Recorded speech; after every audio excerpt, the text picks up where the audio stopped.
say, man, I really hate this job. It's to say that if you don't want to be there forever, take the steps to make it so you are not there forever. And part of doing that is building out your foundation.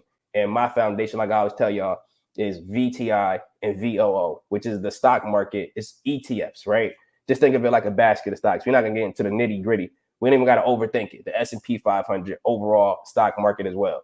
So we invest into these things, and then we don't got to be great at picking stocks. We don't got to be great at evaluating PE ratios and price of sales. We don't got to be great at that if we just look at the overall market and then invest in that. And I'm gonna leave it on this. I was walking, and if my mother is watching this, happy Mother's Day. I was walking with her, and we were walking in the park, and she was telling me, is it too late for her to start to invest? And then I told her, absolutely not. And then she was telling me, because she watches my videos very often, and she had said, if she would have started investing earlier, what would it have become? And then I told her, I was like, if you would have invested $5 a day from the time that you were 20, and she told me that she started working when she was about 16, but by the time you were 20, she would have $400,000 today. And then, you know, somebody might say, yeah, but you wasn't a millionaire. And I'm thinking to myself, like, but you would have had $400,000 that you don't have now.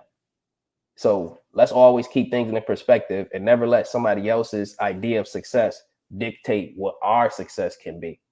Prez, Lisa, take it away. What you were just saying there, that's how I feel about, definitely, I feel that we need to take care of ourselves first and prioritize, especially our retirement savings. But when it comes to our kids, like you're saying, even a small amount, how many of us had, an investment account, even if the investment account only amounts to $5,000, a few $1,000s. I wasn't given that when I was 18 or 21 or 16.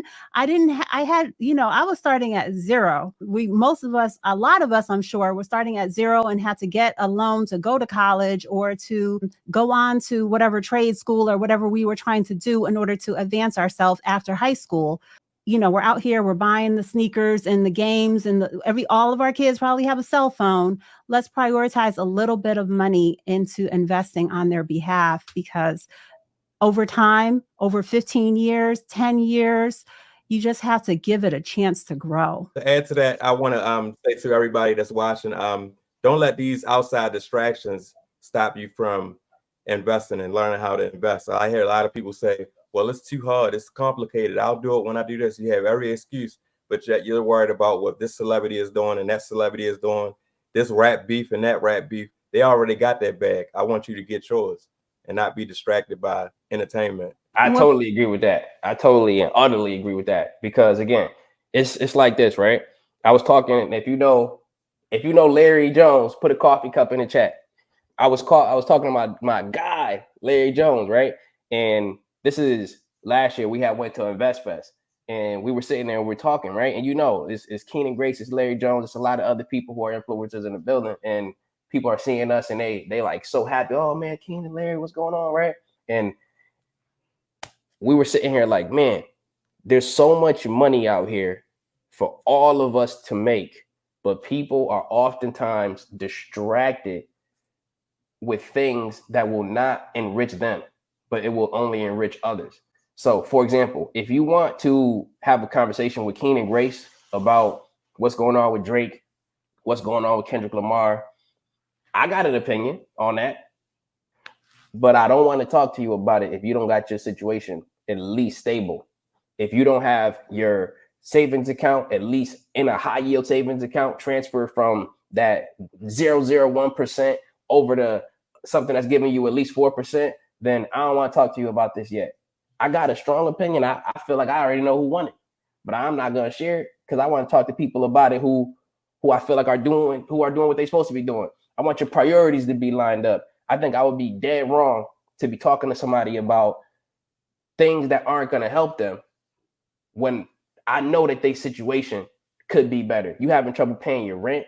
You having trouble because you buried down in debt, but you want to break down to me what this bar and that rap line and this means. And me and Larry, we was having this conversation about something else, right? Something completely different. Because at that time, a year ago, it was something else going on. And we like, yo, We don't necessarily want to talk to somebody about this thing when they are struggling and they ain't even open up an investment account yet. They're not pouring into their own future. They pouring into somebody else's future. You understand what I'm saying? And you might be thinking, who future am I pouring into?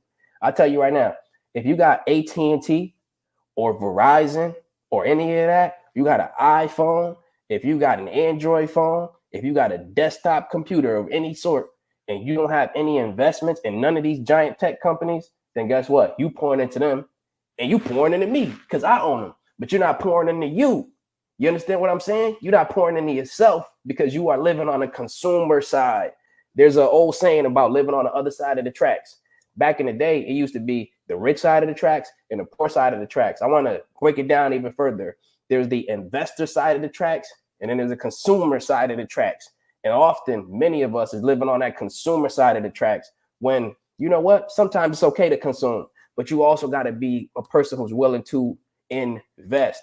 And I remember the first time when I bought a lot of Apple stock, a whole lot of it. And I had looked like a few months later and it was up like $1,500. And I'm looking like, whoa, the Apple stock has put enough money in my pocket to go and buy an iPhone.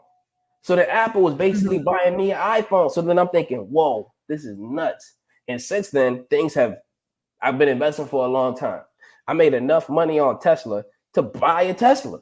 You understand what I'm saying? So I say this to say, oh, wait, I'm consuming. Am I the one consuming, or am I using their investments or my investments in them to consume for me? So this is what I really want you to think about. What side of the tracks are you always living on?